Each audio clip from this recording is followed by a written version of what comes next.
اللهم صل على سيدنا محمد يا رب صل وسلم دائما ابدا على حبيبي. سے بات نکلتی ہے. دیکھو ہماری قوم کا جو سب سے بڑا المیہ ہے نا, جو گھریلو فسادات ہیں, ملکی فسادات ہیں, ان میں برداشت کی کمی. میرا جو ذاتی تجزیہ ہے, ہر آدمی چاہتا ہے ہر چیز بالکل سیٹنگ پہ چلتی رہے. ہر آدمی کیا چاہتا ہے؟ ہر چیز, ملک بھی پورا ٹھیک چلے. عمران خان نے عاطف میاں کو لایا کیوں؟ یہ تو غلط ہوا, تو اب اس نے ہٹا دیا, تو ہٹانے پہ خوش نہیں ہو رہے, لایا کیوں؟ ابے چلو غلطی کر لی تو پورا کر لیا نا, تلافی کر لی, اب خوش ہو جاؤ بھائی, چلو لانا غلط تھا تو اب کیا کر دیا, ہٹا دیا, جو مٹھائی کھلاؤ.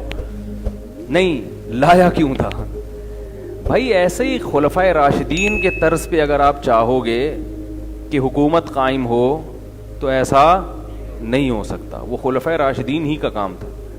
لوگ یہ بھی کہتے ہیں پھر یہ کیوں کہہ رہے ہیں کہ مدینہ جیسی ریاست, تو بات تو اچھی کرنے دو نا بھائی. مدینہ جیسی کی کوشش ہوگی تو تھوڑا بہت سیٹنگ پہ آ جائے گا. تو اگر وزیر اعظم نے یہ کہا کہ مدینہ جیسی ریاست قائم کرنا چاہتا ہوں, تو اس کا اگر کوئی مطلب یہ سمجھتا ہے کہ حضرت عمر کا دور حکومت آ جائے گا, تو وہ خود بہت بڑا بیوقوف ہے. بھائی نہیں آ سکتا وہ. بس اچھی بات ہے کہ مدینہ جیسی کا مطلب تھوڑا تھوڑا کچھ مدینہ سے میچنگ ہو جائے گی, کچھ کرپشن کی کمی آ جائے گی, خاتمہ نہ بھی ہوا, کچھ تھوڑا سا انصاف آ جائے گا. وہ یہ نہیں ہوگا کہ ایک ہی گھاٹ پہ کتے اور وہ بھیڑیا اور جو ہے نا بکری ایک ہی گھاٹ پہ پانی پئیں گے. تو پازیٹیو سوچ بھی رکھنی چاہیے. اور دوسری بات یہ کہ ہمارا جو بہت بڑا مسئلہ اس وقت چل رہا ہے, جو میرا تجزیہ ہے ملکی حالات پہ بھی اور گھریلو حالات پہ, دو ہی چیزیں ہیں نا, یا تو ملک یا گھر. تو دونوں میں جو بڑا مسئلہ چل رہا ہے وہ کیا ہے؟ عدم برداشت. اس سے سکون بھی خراب ہوتا ہے. برداشت کرنا سیکھو. کچھ چیزیں تو ایسی ہیں جو غلط ہوتی نہیں ہیں, وہ صحیح ہو رہی ہوتی ہیں, اس پہ بھی لوگوں کو غصہ آ رہا ہوتا ہے, حالانکہ وہ غلط سرے سے ہے ہی نہیں. مثلاً بچہ رات کو 2 بجے رو رہا ہے, کوئی پیٹ میں درد ہے, یہ نیند نہیں ہوئی, تو یہ غلط رو رہا ہے کیا؟ اس پہ بھی ماں کو غصہ آ رہا ہے, باپ کو غصہ آ رہا ہے, رو کیوں رہا ہے؟ او بھائی یہ تو غلط ہی نہیں ہو رہا, تو غلط چیز تو ہو جس پہ غصہ آئے. کیسے سمجھائیں یار؟ دیکھو غلط بات پہ غصہ آنا چاہیے نا, لیکن بہت سی چیزیں ایسی ہوتی ہیں تو غلط ہوتی نہیں ہیں, اس پہ بھی غصہ آ رہا ہے. اور بعض چیزیں غلط ہوتی ہیں مگر اتنی غلط نہیں ہوتی جتنا آپ کو غصہ آ رہا ہوتا ہے. ابھی ایک میاں بیوی کا جوڑا آیا عصر کے بعد, انہوں نے ٹائم لیا ہوا تھا, پھڈے بہت ہو رہے تھے ان کے, 50-55 کے لگ بھگ شوہر کی عمر, اسی طرح وائف بھی ان کی اسی ٹائپ کی. تو وہ میرے پاس وہاں بیٹھے, تو انہوں نے مجھ سے کہا, ان کی بیگم نے, وہ بیان سنتے ہیں میرا خیال ہے ناراض نہیں ہوں گے کیونکہ ان کا راز کسی کے سامنے فاش نہیں ہو رہا, ان کو آپ کو کیا پتا کون آیا تھا. تو وہ کہنے لگے کہ بھائی جھگڑے بہت ہو رہے ہیں ہمارے, پتہ نہیں کیا بات ہے, وہ بیگم کوئی ایسی بات کر دیتی ہیں شوہر کا میٹر گھوم جاتا ہے, شوہر کوئی ایسی بات کر دیتا ہے بیگم کا میٹر گھوم جاتا ہے, پھڈے ہو رہے ہیں, کیا کریں. میں نے پوچھا شوہر سے آپ کی عمر کتنی؟ انہوں نے کہا 50. میں نے کہا 15-20 رہ گئے, زیادہ ٹائم نہیں ہے.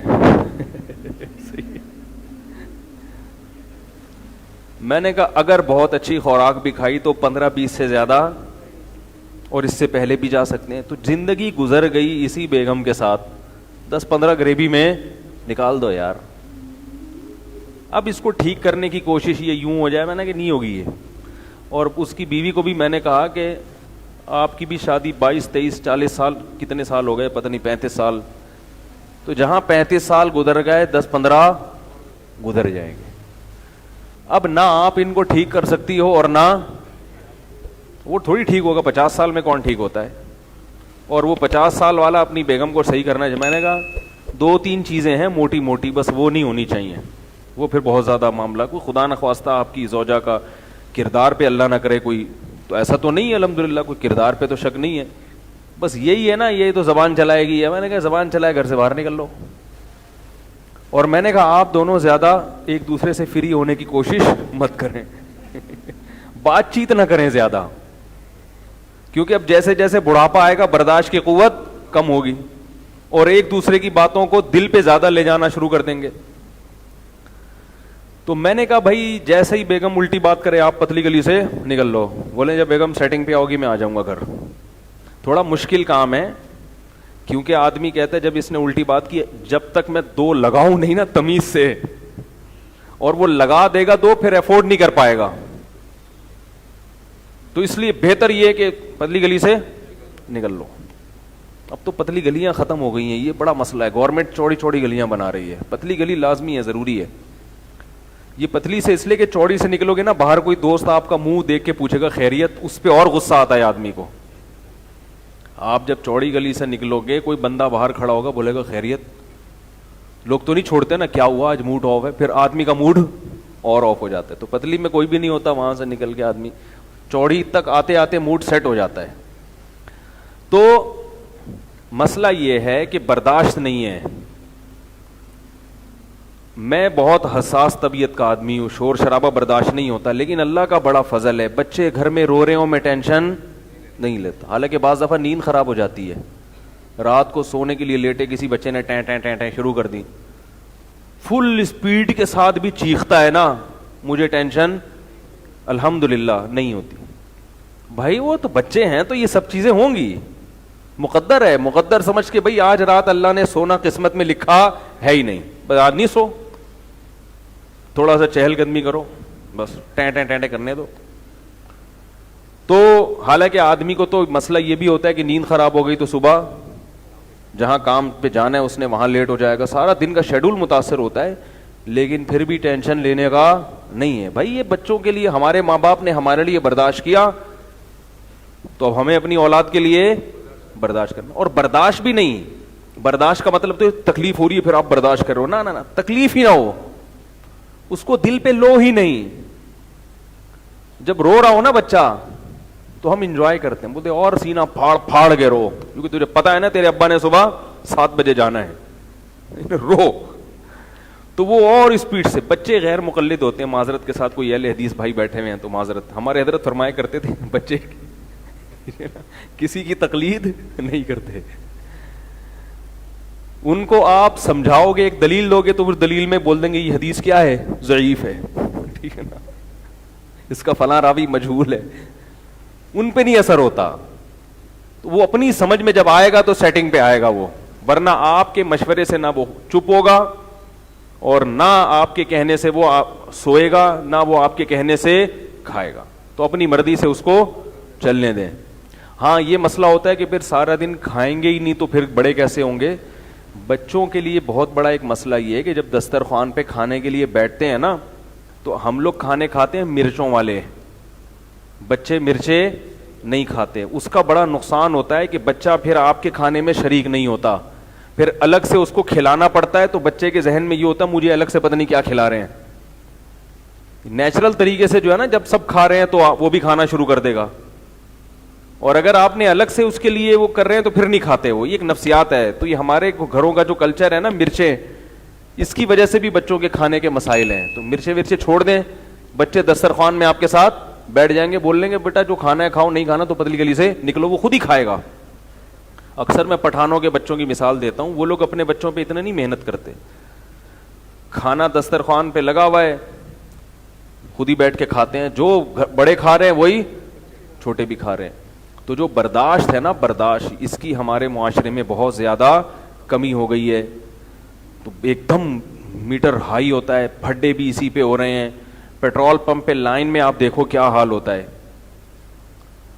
بھائی جو ایک آدمی ہے وہ پیٹرول ڈلوا رہا ہے, آپ آرام سے اس کو پیٹرول ڈلوانے دیں, پھر آپ کی باری آئے گی, آپ آرام سے جا کے گھسے ہوئے ہوتے ہیں ایک دوسرے کے اندر. ایک عجیب مصیبت ہے. ٹریفک کے دوران آپ دیکھ لیں, جب ہم ڈرائیونگ کر رہے ہوتے ہیں, ذرا سا کھانچا نظر آئے گا نا, پتہ ہے میں اگر یہاں گھسا تو روڈ بلاک ہو جائے گا. برداشت نہیں ہے, صبر نہیں ہے, گھس جاتے ہیں. یہاں ٹائم اتنا بچا رہے ہیں, ویسے گھنٹوں گھنٹوں فضول باتوں میں ٹائم ضائع کر دیں گے.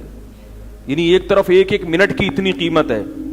ہمارے شیخ حضرت مفتی رشید احمد صاحب رحمہ اللہ تعالی وقت کے اتنے قدردان تھے کہ میں نے شاید اپنی زندگی میں دوسرا کوئی ایسا نہیں دیکھا. ایک ایک منٹ قیمتی تھا. اتنے زیادہ وقت کے قدردان تھے کہ وقت کو ضائع ہونے سے بچانا ہے. کتنے زیادہ کہ ایک مرتبہ جو دفتر میں وہ 11:15 بجے آیا کرتے تھے. ہم جب نئے نئے گئے نا تو وہ آ کے گھڑی دیکھتے تھے کہ ٹائم ہو رہا ہے, صحیح ہو رہا ہے کہ یعنی ٹائم ہو رہا ہے کہ نہیں ہو رہا. تو ایک دن ہم سے پوچھا کہ میں جو نیچے اترتے ہی دفتر میں گھڑی دیکھتا ہوں, کیوں دیکھتا ہوں؟ جو نئے نئے لوگ تھے انہوں نے کہا یہ دیکھنے کے لیے کہ ٹائم پہ آ رہا ہوں کہ نہیں آ رہا.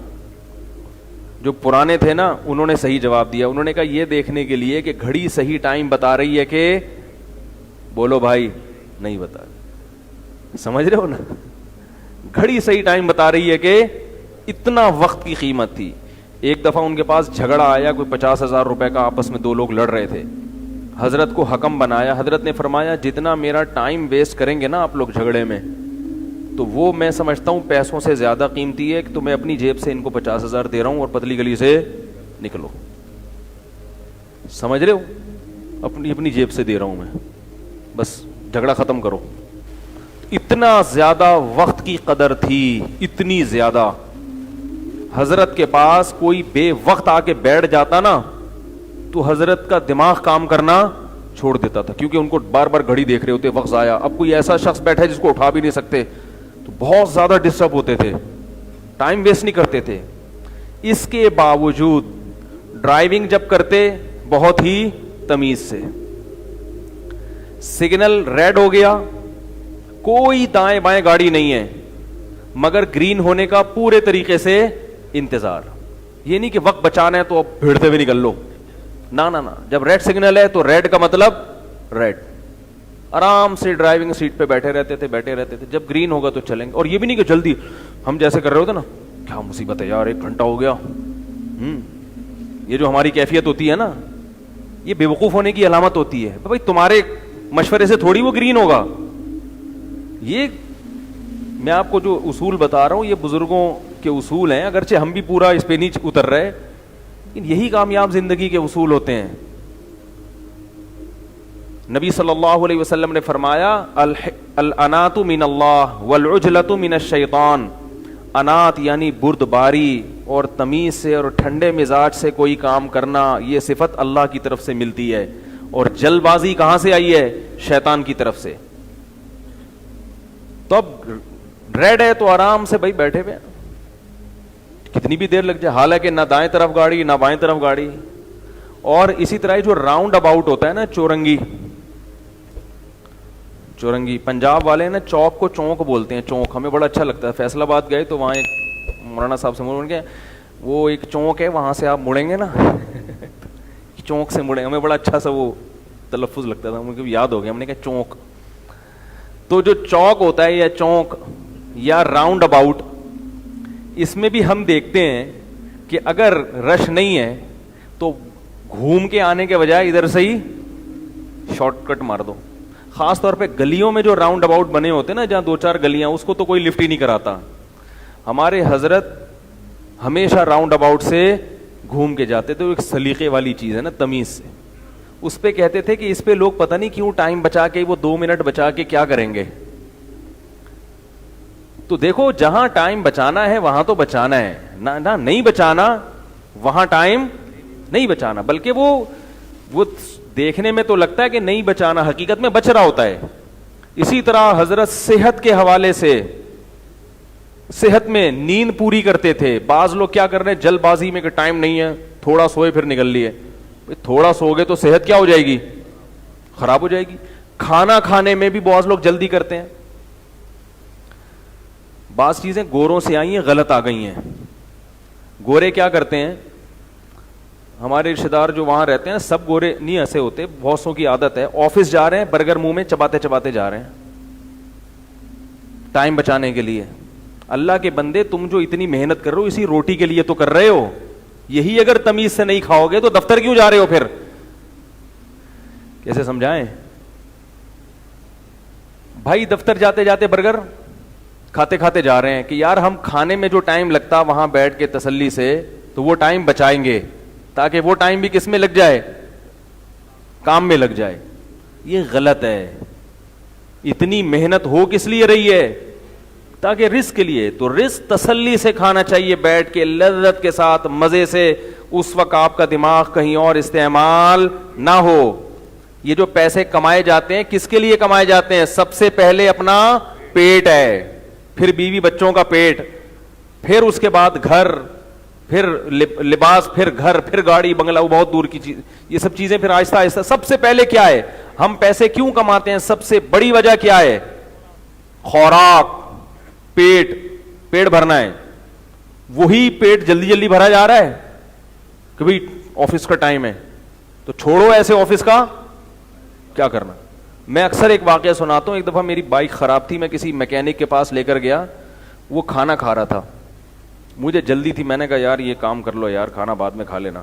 کہہ رہا کھانے کے لیے تو یہ ورک شاپ کھول کے بیٹھے ہوئے ہیں, کیا خیال ہے؟ یہ جو مجھے, حالانکہ بالکل بیچارہ سیدھا سادہ جاہل آدمی تھا, لیکن اس کی یہ بات بڑی اچھی لگی. 15 بلکہ نہیں 25 سال پرانا واقعہ ہوگا یہ, مجھے اس کا ایک ملفوظ مجھے یاد رہ گیا. میں نے کہا بڑے گر کی بات کی ہے اس نے.